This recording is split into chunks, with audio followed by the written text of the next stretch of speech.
Good afternoon and welcome to the Non-Road Equipment Operations webinar. This is the fourth installment in the Lake Michigan Consortium webinar series presented in partnership with Chicago Area Clean Cities, Greater Lansing Area Clean Cities, South Shore Clean Cities, and Wisconsin Clean Cities. My name is Ryan Lisek. I'm the project manager for South Shore Clean Cities, and I will serve as the moderator for today's webinar. I'd like to thank everyone for attending today, and a special thank you for our speakers for joining us. All right, getting into our speaker lineup for today, we'd like to introduce, first we're going to have Bryan Summers. He is a regional manager for HicksGas and DCC Propane. After him, we have George Campos. He is the equipment supervisor for the forest preserves of Cook County. And finally, from Ariens Greatly, we have Mark Linkletter. He is the business development manager. And Grant Wilson, he is the director of product procurement. And thank you, gentlemen, for joining us today, and we look forward to hearing your presentations. Just a reminder, all attendees are in listen-only mode, and today's webinar will be recorded and shared on the South Shore Clean Cities website, along with our partners' websites. If you have any questions throughout the presentation, please type them in the chat box in the panel on the side of your screen. If you have questions for a specific speaker, please address them accordingly. We will be monitoring the questions throughout the webinar, and we will address them at the end of the presentations. Now, before we introduce our first speaker and get going here, I'd like to take a moment to speak about the Clean Cities program. Chicago Area Clean Cities, Greater Lansing Area Clean Cities, South Shore Clean Cities, and Wisconsin Clean Cities are clean city coalitions that have partnered over the years to provide educational events such as these for our stakeholders. The coalitions are among the U.S. Department of Energy's 75 Clean Cities coalitions.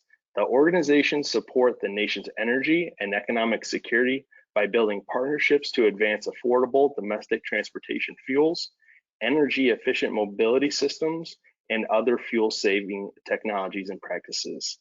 The coalitions achieve this in a number of different ways, including the advancement of alternative fuels, alternative fuel vehicles, and sustainable vehicle technologies such as electric vehicles and their charging infrastructure. The efforts reduce the nation's dependence on imported oil, improve air quality, support local jobs, and drive economic development and promote improved quality of life. Collectively, the Clean Cities coalitions have saved nearly 10 billion gallons of petroleum since the program's inception in 1993. Public, private, and nonprofit entities collaborate with the Clean Cities coalitions via a membership system to implement sustainable transportation solutions. Among the many benefits of the Clean Cities program is our work with members to successfully find, apply for, and implement grant funding opportunities. The successes we are able to achieve, some from working with incredible leaders and experts in the sustainable transportation industry, including those who are participating today.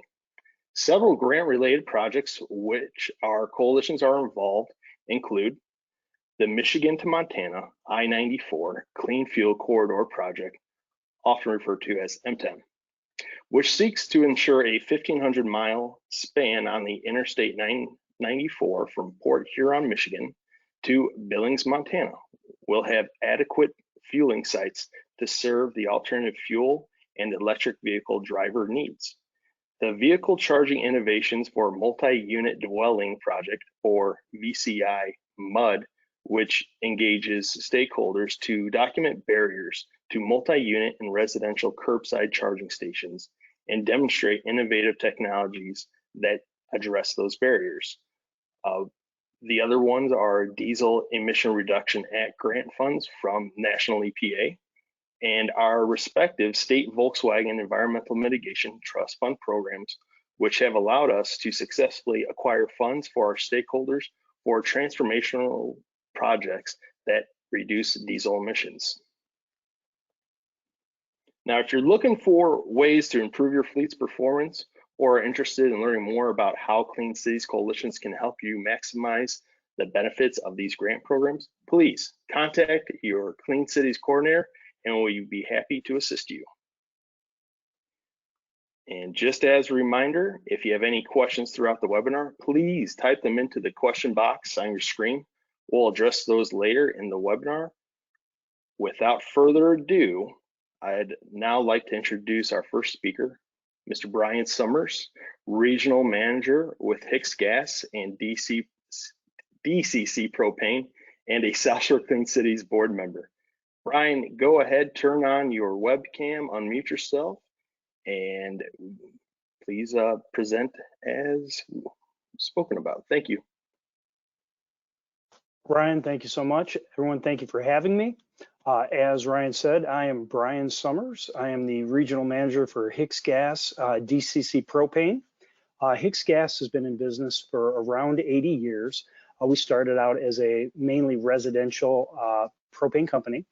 Now we do residential gas. We do construction heating, forklift equipment.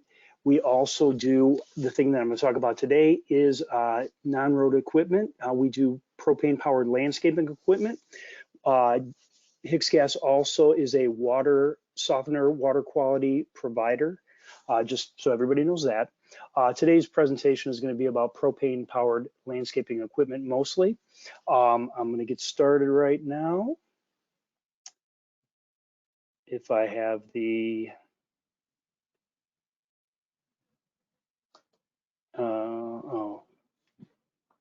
bear with me for 1 second. Do I have control of the screen?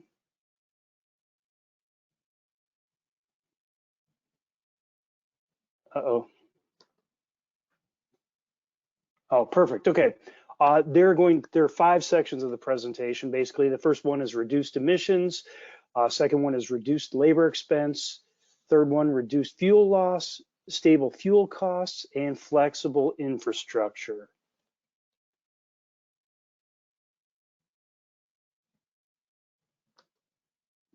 Okay, reduced emissions.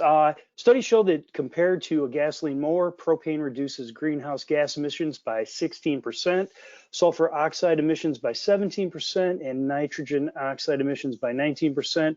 Propane mowers also significantly reduce other polluting emissions such as ozone and particulate matter. These emissions benefits help landscape contractors differentiate their business and appeal to green-minded customers and businesses that have sustainability goals. Propane mowers can also operate in most areas during ozone action days or air quality non-attainment days. Very important things is obviously propane is a cleaner burning fuel than gasoline, than diesel. You reduce a lot of greenhouse gases. There are many municipalities that really look for decreasing their carbon footprint, and propane is a very good option for that. A lot of municipalities are really looking for vendors that can come in and reduce a little bit. So if they have, several vendors that can each provide their part, that really helps in reducing the overall municipality's carbon footprint.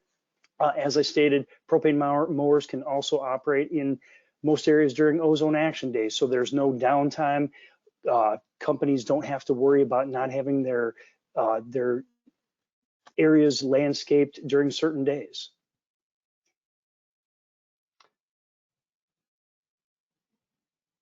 All right, reduced labor expense. This is a big point for most companies. Propane refueling structure is set up on site. This saves time on having to visit offsite fueling stations.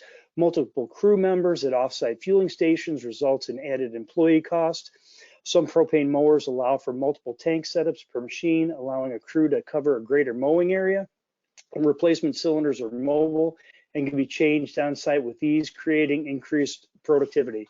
On the first thing is, if a company has a large group of crews, 3, 4, 5, 6 crews, and they go to a gas station, they stop, the employees walk in, they get drinks, they spend time refueling mowers, lawn care cans, things of that nature. It's a huge cost savings to have them just be at your location, exchanging equipment, not having to fuel each mower. There's a lot of savings in that. The multiple applications for tanks, we can provide bigger tanks. We can provide multiple tanks per machine. It allows to not have to switch them out as much. It allows for people to be out in fields and going further, not having to exchange it out as much. And replacement cylinders are mobile. They're very easy to exchange. Somebody doesn't have to go back and get a gas can, pour it in the machine.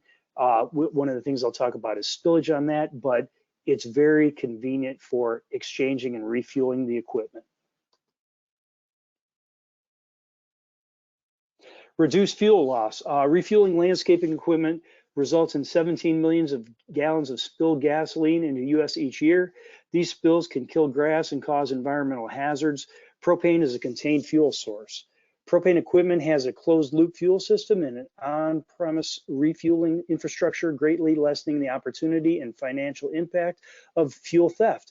Refueling landscaping equipment, there's a lot of spillage. You get a lot of landscaping companies that have EPA issues. They have to do remediation because of contamination. Propane it evaporates in the air. There is no EPA effect. There's no impact as far as that goes. And the closed loop system and employee theft, a large problem for landscapers is they don't have control over their fuel supply. These equipment goes out, it stays out for a day. Maybe if it's a big job site, they have it out for a few days. There's no control over your fuel. On the propane side of it, there's really no other application for it other than use for the mower, so you don't have to worry about the fuel theft issues with that. Stable fuel costs.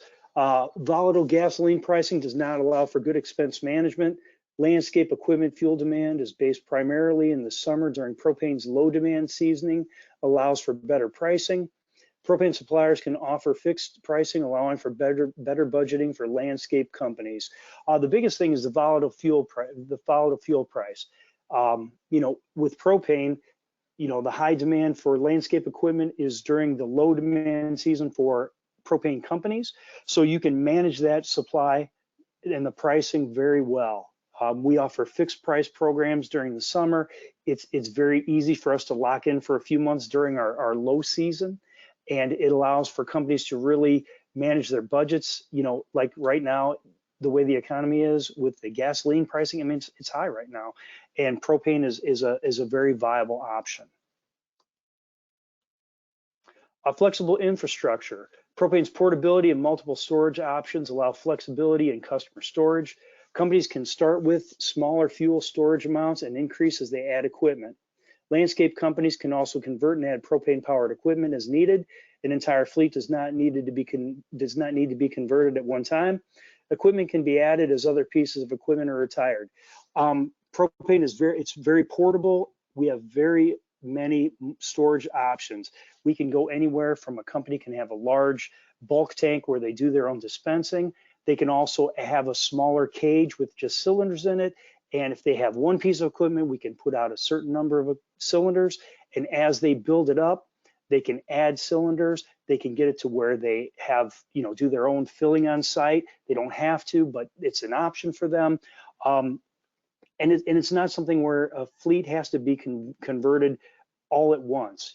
It can be converted one piece at a time. As equipment's retired, you can add other pieces of equipment onto it and just grow with the business. If it's something, I know this is an off-road presentation, but landscape companies, they also have trucks. So, if they use it for their mowers, they can always add a bulk tank and they can kind of convert their trucks as well. And it gives you the added benefit of that.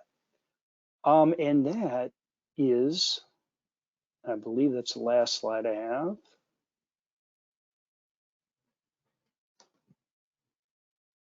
It is the last slide I have. Sorry about that. And you know what? I forgot to add my contact information on there. My name is Bryan Summers. I am with HicksGas DCC Propane. My email address is Bryan, bryan.summers@dccpropane.com. Thank you so much. I appreciate your time. Thank you very much, Mr. Summers. Great presentation and very informational. And once again, if you have any questions, please wait till the end and we will address those to who you are addressing your question to as well. Bryan, if you go ahead and turn off your webcam and mute yourself, we'll get going with our next presenters. So our next speakers are going to be from Ariens Gravely. We have Mark Linkletter. He's the Business Development Manager. And now we have Grant Wilson. He is the Director of Product Management. Gentlemen, please feel free to begin whenever you're ready. Perfect, Ryan. Thank you. Thank you very much. Pleased to be here today. My name is Mark Linkletter, and Grant Wilson is here. Grant will start the presentation, and I'll kind of work in towards the back end of the presentation. So Grant, why don't you take it away?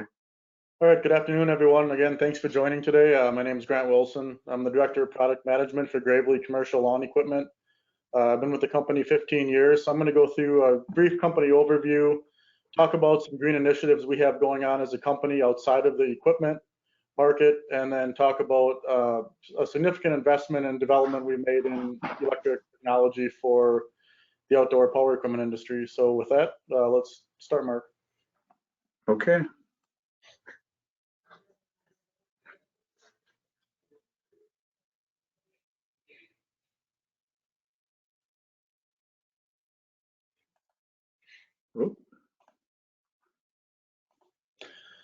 At Ariens Company, we always start every meeting with our core values. We will be honest, be fair, keep our commitments, respect the individual, and encourage intellectual curiosity. And this all leads into our vision statement as a company with passionate people and astounded customers. This is something we take very seriously at the Ariens Company. And if you walk through our doors, you'll see what I mean. But this is something we start every meeting with. So Ariens Company was founded in 1933, founded in Henry's garage. Henry Ariens was the great grandfather of our current president. He actually founded Brilliant Iron Works shortly after 1900. He lost that company in the Depression. And in 1933, he founded Ariens Company as you know it today. The first product he offered was the rotary tiller. There's kind of a side image of one on the bottom. Company leadership through the years, beginning with Henry Ariens, through 1956, followed by his son Mando till 1969, followed by his son Michael until 1992, and our current chairman and CEO, Dan Ariens, from 1998 through now. Currently, several of Dan's kids are also involved in the business, so this is continuing to be a very involved family in the business of Ariens Company. These are our brands. Ariens Company is the Enterprise brand. As far as brands in the field, we have Ariens Company, which is more geared towards our residential equipment, Gravely, which is our commercial equipment, and Contact and Westwood are brands that we sell overseas and international. From the organization, we have Ariens Academy, which is our training arm of the company, Ariens Foundation, which is our donation, and the foundation supports a lot of nonprofits around the area.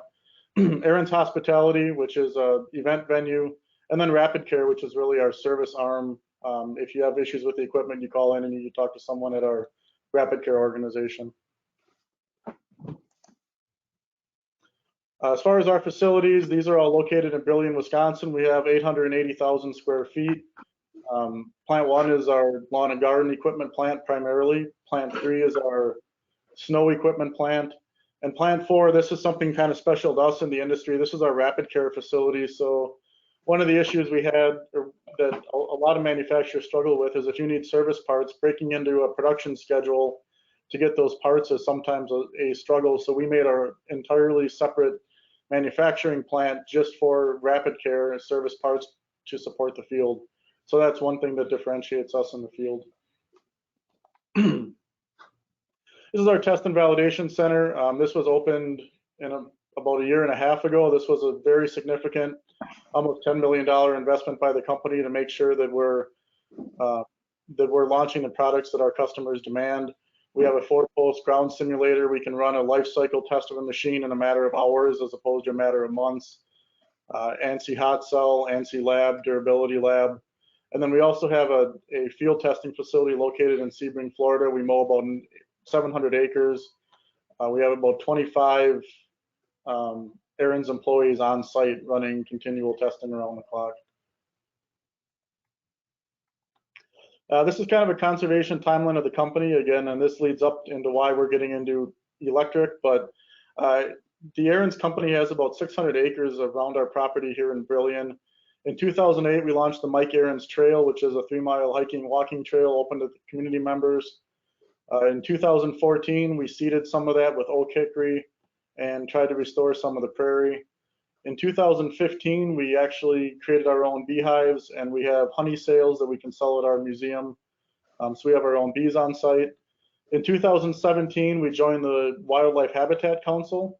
And the Wildlife Habitat Council is a corporate organization that helps businesses restore properties to native condition. In 2020, we got the first certification for Prairie Oak Savannah, which we seeded in between the two plants. In 2020, we also established Stone Prairie, which is an event venue in the middle of our kind of restored habitat. And then we also have now dedicated 100 more acres to creating more restored habitat grounds. And Mark, if you want to go to the next slide. What we're doing, I'm sorry, Mark, the next slide from that one. What we're doing is restoring the grounds to Prairie Oak Savannah, which is what it was originally. And back in the day, there were over 5.5 million acres of Prairie Oak Savannah in Wisconsin. Right now, there's hardly any. And it's one of the rarest habitat types in the world. So this is a venture that the Ariens company has taken to try to restore some of the grounds around our plants to what they were back in the native state. So it's a little history of the company there. Mark, if you want to take it from here. Yeah, I think what Grant kind of spoke to leads to where we are as a company.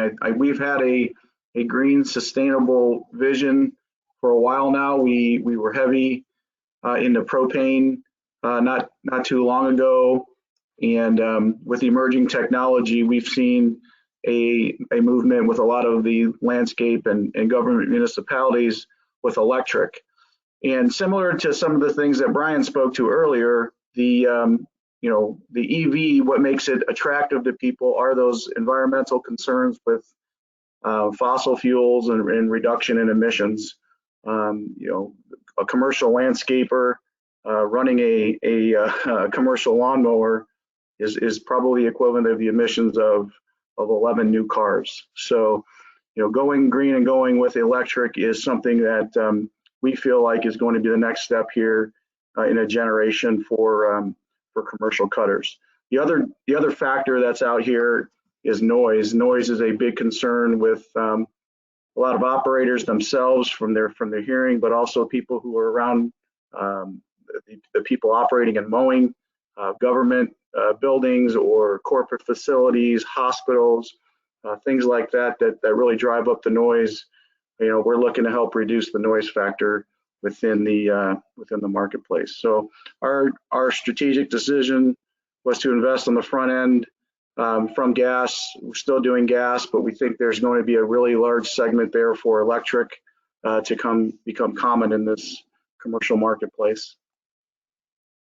So with that said, we're going to just show you kind of a 3-minute video of our Gravely ProTurn EV60. And then after the video is over, I'll just kind of highlight a couple of things in the video. So Catherine, if you can kick it off.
Okay, it looks like I got control back of the screen here. Thank you for doing that, Catherine. So let me see if I can't advance the screen yet. So let me see if I can get that screen from you, Catherine. Thank you. So just to speak a little bit about what the Gravely product is here, so there are other electric machines that are out in the industry, which is great for the space. Gravely, where we differentiate ourselves from them, is that we're a mower manufacturer with over 100 years of experience in designing and developing outdoor power equipment to meet the needs of a commercial landscaper or contractor. You know, we build these things day in and day out. We think we know exactly what it takes to build a machine that's going to last and be durable. What separates us a little bit are our fusion core batteries, our wheel drive motors, and our spindle motors that we'll kind of highlight a little bit here as we move on. But these wheel drive motors, the spindle motors, are proprietary to us, and they've been developed with our engineers for our specific specifications.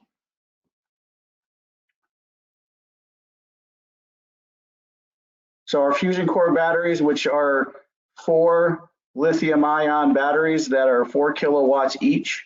So you got a total of 16 kilowatt hours on board. They are 50 pounds removable. And if I can get my screen here to advance, let's see.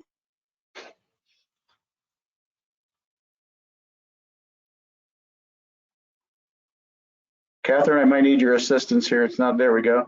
So we got the batteries are exclusive to Ariens Co. The battery with four fully charged batteries will give you 4 to 5 hours of continuous cutting time. That's not run time, that's blade turning time. After that, if you run out of battery life or battery juice, you can remove your batteries, place 2 new batteries in, and allow yourself to continue on with your day without any tools that are required. And what happens when those 2 new batteries are in, the battery management system takes over, uses the 2 batteries that have the most use first, and then it'll level itself off once all the batteries are within an equal range. And obviously these things have been tested and durable for commercial use and proven for both hot weather and cold weather as well. So our wheel drive motors are, again, they are something that we are proprietary to Ariens Gravely. We are a mower manufacturer that understands that you need power, you need on-demand power, and these drive motors do exactly that. There's no hydraulic oil or belt changes with any of the systems, so it's very low maintenance. The wheel drive motors right now, the way we have designed them, are almost double the size of our competitors. So you're going to get more on-demand power, and you're going to be able to deliver speeds up to 11 miles per hour in a fast mode, or in up to 8 miles an hour in a slow mode. And then what we've tried to do is we've tried to mimic this machine just like any of our other gas operated machines. So we've tried to make them smooth, controlled, and responsive, so you wouldn't know the difference between a gas machine or an electric machine. And then our spindle technology, it's an exclusive design for Gravely. Our spindles are 3 deck motors. There's no belts. So again, there's no maintenance required here. They are 3.5 kilowatt powered spindle motors, and they also are blade slip feature in there, which is it's protecting the motor from burning out. So Grant, if you have the ability, I think you're off of mute. Can you explain exactly how that works? Yeah, there's actually a small clutch with some friction material inside each spindle motor. So if you hit the property stake, if you hit the rock, if you hit something like that, that is bound to happen during mowing conditions, it'll slip. So it'll protect itself under most conditions to prevent any damage. One of the other unique features we have of our spindle is you can replace the bottom bearing, which is the #1 service item on every spindle, without taking the spindle apart. It's serviceable from the outside of the housing. So that's another interesting feature of our new spindles. Thanks, Grant. So just as we kind of wrap up here, as we're looking at this and we're talking to people, some of the barriers that we see, but we know that are pretty easy to overcome is the range anxiety. What do I do if I'm cutting for 8 hours a day with this machine? Well, you can't carry an extra can of gas, but you can carry extra batteries for this unit. So if you're running longer than a 5 or 6 hour day where you're truly cutting, that's where this removable lithium-ion batteries come into play, where you can take 2, pop them in, take the other ones out, and go on with your day and get a full day out of it. The cost is going to be higher than a regular gas machine, although when you factor in the less cost of maintenance, belts, oil changes, the ROI has a tendency to work itself out. The performance of the machine, people say, well, will it perform like a gas machine? That's what we set out for this project to do, is make this cut like a regular commercial mower, just run on a different fuel source. And speaking, back to what Bryan talked about, the benefits of it, we think that this unit is going to speak to all the reduction of emissions, reduction of noise, be able to cut on ozone at action days. We think for the people who are really working on sustainability, this is a really good answer for them. It's new technology. It's not brand new. As I said before, there is some electric in the space, but it is evolving and it is reliable. So with that said, I'm going to leave this up here. This is my contact information. If you've got any questions about it, I've got my email on there. I've got my phone number on there. And what I've left on here is a full-length video of the product, and it's about a 10-minute long clip, but it'll go into details, a little bit more details than we did here in this opportunity. So with that said, thank you for your time. And Ryan, it's back to you. All right, thank you very much, gentlemen. Really did enjoy the real world usage of the mower, so that was great. Thanks for the video. If you two would go ahead and turn off your webcams and mute yourself, thank you very much. We're going to be bringing up Mr. George Campos for our final presentation.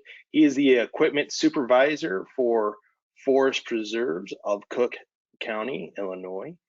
And George, whenever you're ready, you can unmute yourself, and there you go, sir. We see you. And go ahead and take it away. Hi, Ryan. Thank you for having me today.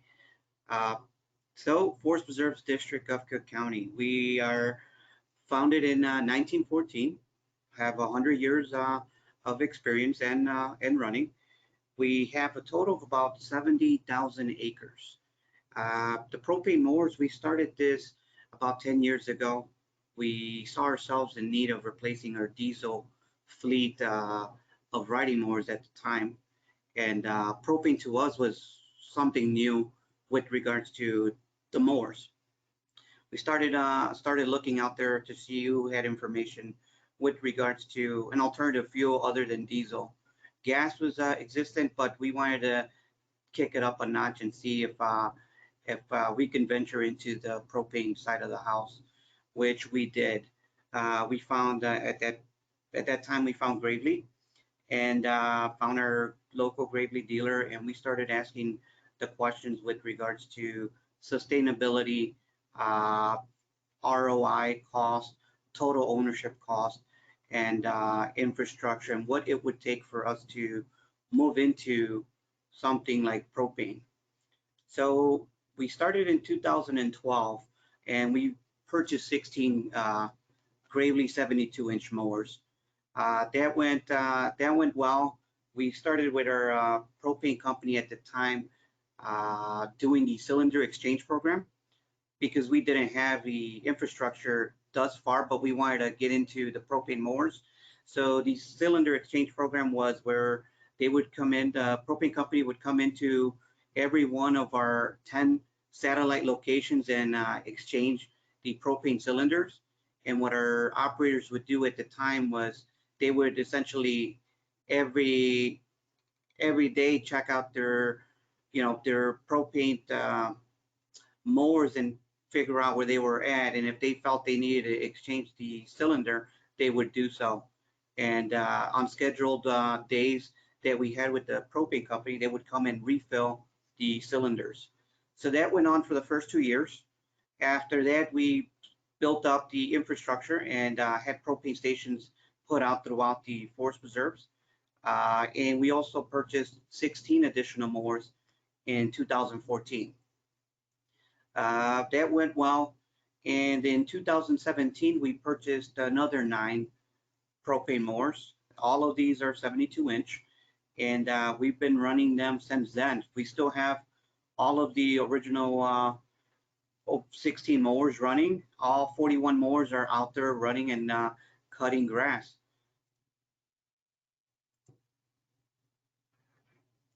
Some of the key successes that were, appealing to us at the time was grants.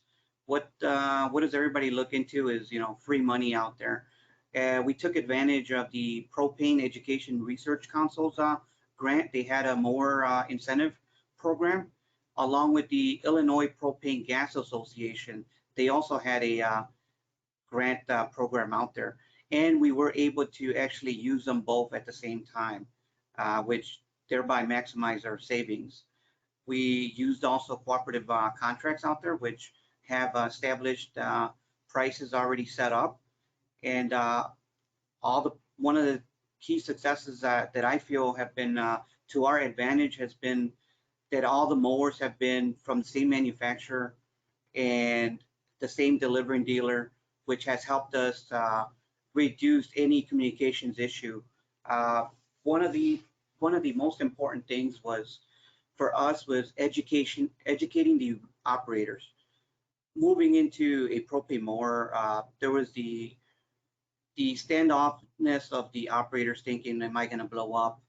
We went from a turning radius diesel mower to a 0-turn mower.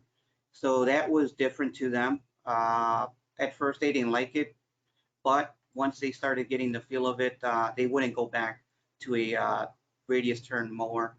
So that was one of the key successes. And communication. The communication between us, the dealer and the manufacturer and the propane gas company helped us make sure we addressed any issues we had immediately, which, as you all may know, if you have an issue, you want to address it as soon as possible to avoid it to snowball with any miscommunication out there. So those were the important factors that I feel helped us move forward with this program. Of course, as everybody heard, Gravely is moving into EV. We have, for the last 3 years, we've been looking into electric power, small engine power equipment.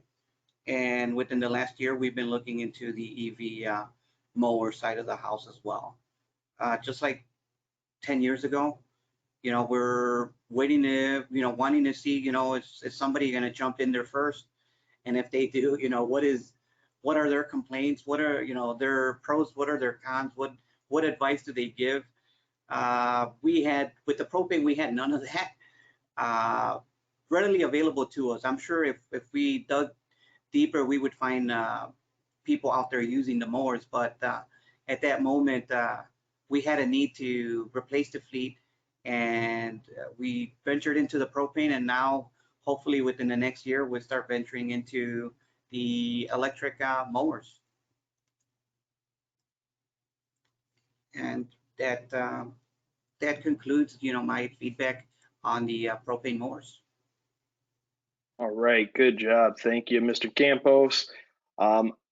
Now I'd like to have everyone come back on from our presenters, and we're going to get into the Q&A portion. Please be sure to unmute yourself, turn your camera back on. Attendees, please go ahead and type your questions into the question box, and we'll get to them shortly. All right, so first question is going to be for Mr. Summers. Bryan, could you compare the mileage or hour efficiencies from propane to gasoline for on the mower side? Yeah, with the propane, you lose about 10% horsepower, so it's about, we'll call it 90% efficient. But the good part about propane is you decrease on your annual maintenance because propane is such a cleaner burning fuel that you don't have to do as many oil changes. People will tear it apart and find the oil looks like new. But I mean, it's very efficient, and the cost benefit of propane far exceeds the loss in horsepower. All right, thank you. This one's going to be directed at Bryan one more time. How do the folks operating these pieces of equipment initially respond to the change from gasoline? Are there any skeptics out there? And how do they like them once they start using them? Yeah, I mean, anytime you have any kind of change in fuel supply and change in procedures, as far as, you know, exchanging the tanks, there's always a little bit of hesitation. And we do training at the location with all the employees on switch out to the equipment. And, you know, after the initial hesitation, I mean, they find it's very simple. I mean, it's a very simple process. You know, it's the same kind of tanks, a little bit different application than forklifts, but you know, every warehouse in, you know, warehouse trucking company, they all use forklift tanks, and it's a very simple process. Great, thank you, sir. This one's for George. You know, during the summer times, we have our ozone action days. Non-attainment and poor air quality are some of those different factors that come into play with Cook County. How does that, on the perspective side of the different residents or different folks in the area, play into the decision factors for cleaner burning alternatives for your operations? We actually didn't experience any issues. We more of was had curiosity with the public, wanting to, you know, learn about the mower itself. The ozone days really didn't affect us because we moved to a cleaner burning fuel. But yes, it was more of curiosity. And then to add what Bryan, the question that Bryan just had with regards to skepticism, educating the operators is our, you know, what we found was the #1 thing that we could do. You're always going to have skeptics out there. People are, you know, the human thing is to be afraid of change. But you know, what's gotten us to where we're at today is change in itself, and educating those operators with regards to the propane. Obviously, like anything else, anything out there, if you do it right, you're, you know, minimizing any hazards. But if you go out there and just, you know, do carelessly whatever it is you do, you're going to have factors that, you know, pose a hazard to you and others. You know, George, to your point, I mean, having participated with your group, I think the key is to get with the right dealer, the right manufacturer, to help support that. I think when you have the right support, that training piece is vital to the success of the future success of your people. And you know, I'd advise you, those of you that are looking into it, make sure you partner with a good gas provider and a good manufacturer to help provide that training, because the barriers seem like barriers, but they're pretty easy to knock down, as Bryan said earlier. I agree. Thank you, gentlemen. This next question is for Mark and Grant. Now, a lot of the commercial or even municipal folks, they have a trailer that's hooked up to a truck, and most of the times it's an enclosed trailer. Are you seeing any kind of solar mounted trailers that are charging their batteries or have heard of anything like that in the industry? Yeah, we've seen some contractors have solar mounted panels on top of their trailers to charge handheld equipment. The problem with the vehicle we have is the energy requirements for each battery pack far exceed any amount of solar panel you could put on the roof of a trailer. And to be totally blunt, it would take you a month to charge batteries off of the solar panel. So for the small handheld stuff, I think that's a good option, and we do have a lot of contractors doing it, but it's not really feasible for the EV machine that we have. To your point too, Grant, the way that our landscapers overcome that is we have an onboard or offboard charging system. So the onboard charging system is you can plug the vehicle in at night. It'll charge as little as 6 hours with a speed adapter, or 12 hours. But the offboard charger is portable, so you could charge that overnight, and that could be rolled on the trailer or spare batteries put on the trailer to utilize, kind of like you do with an extra propane canister, to get you through the rest of your day as well. So that you don't need technically any sort of electrical power if you want to bring already charged batteries into an enclosed trailer. We have several contractors setting up where they back their trailer in at night. There's one plug.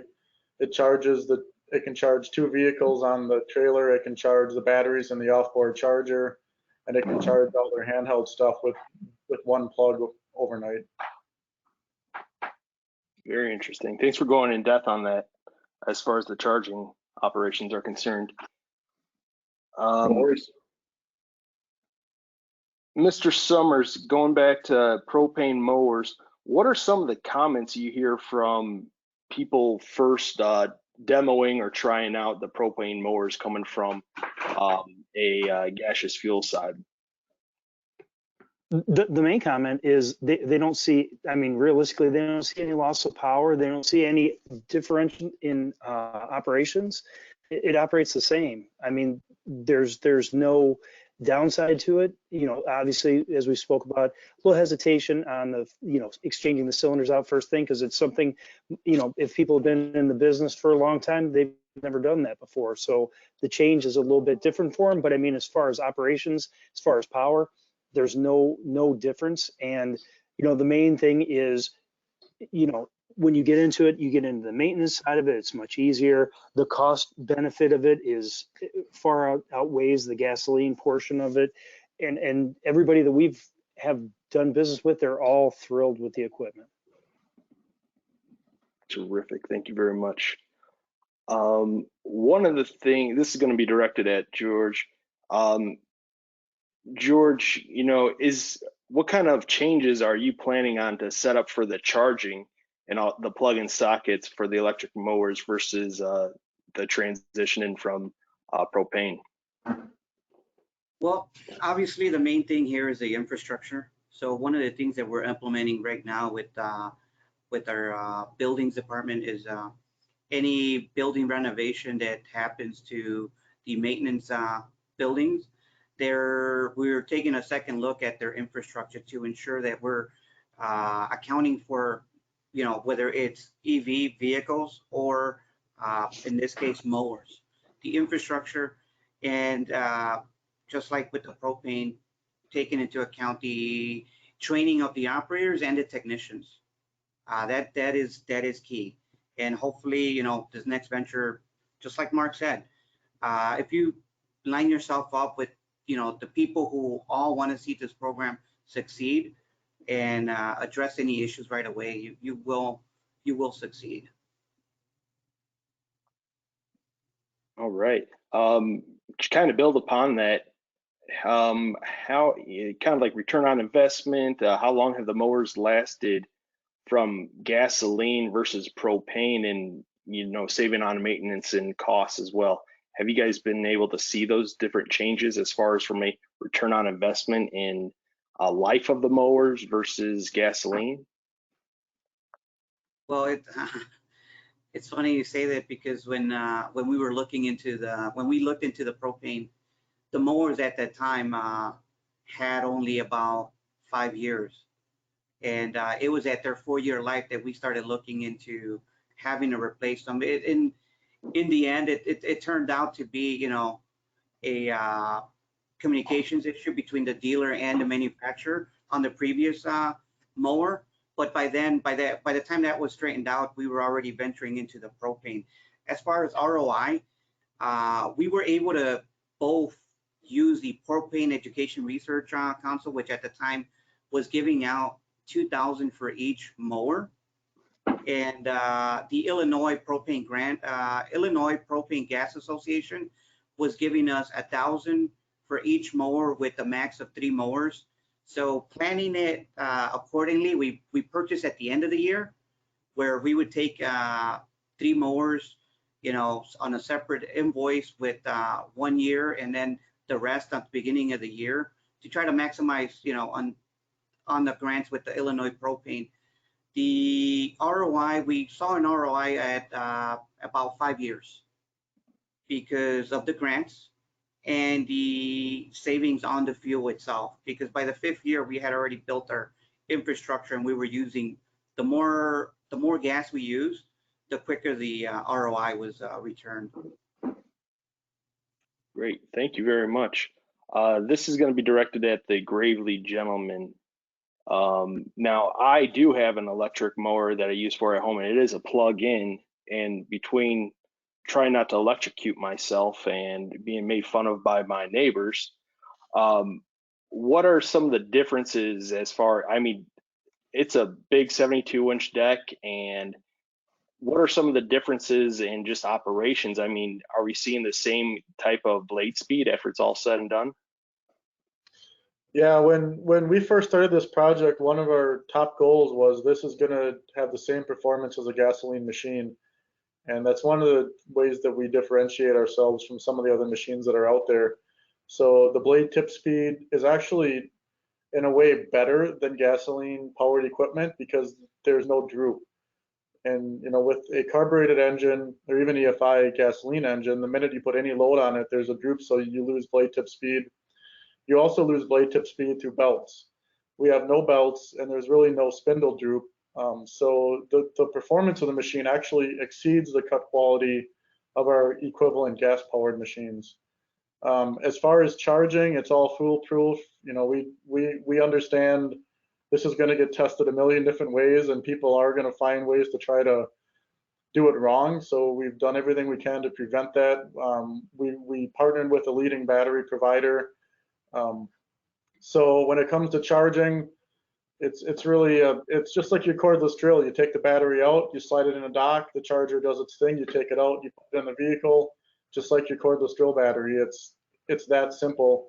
And the systems on both sides, both the vehicle and the charging systems, do the rest.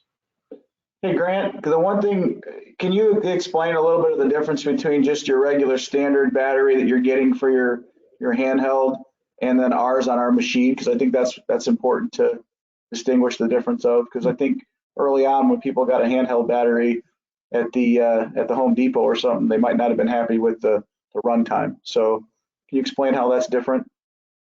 Yeah, what we've done is try to figure out, so there's always a trade-off between weight and runtime and battery capacity.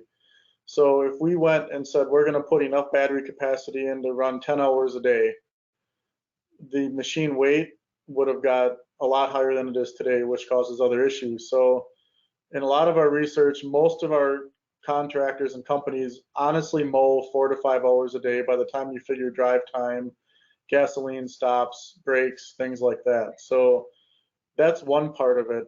The other part of it is each of our batteries are smart batteries. They have their own battery management system on board. The cells are all individually isolated. In case one cell fails, it won't affect the cell around it. It's thermally protected. There's temperature protection on them. So it's not an exaggeration to say it's as easy as what you have with your handheld equipment. The system takes care of making sure that you use it correctly. I'm not sure, Mark, if you have other areas you want to exaggerate, but. No, that's good. I just wanted to distinguish between the difference in battery between that ours and handheld. we wanted to keep the batteries right around 50 pounds, which is similar to a full gas can. And if you look at the ergonomics, that's kind of the limit where we wanted to stay, and that's how we settled on the 4 kilowatt battery packs and not a different configuration. All right. Well, thank you very much.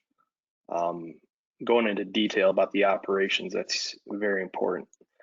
Now, that's going to wrap up our Q&A session, and we're going to be ending the presentation very soon.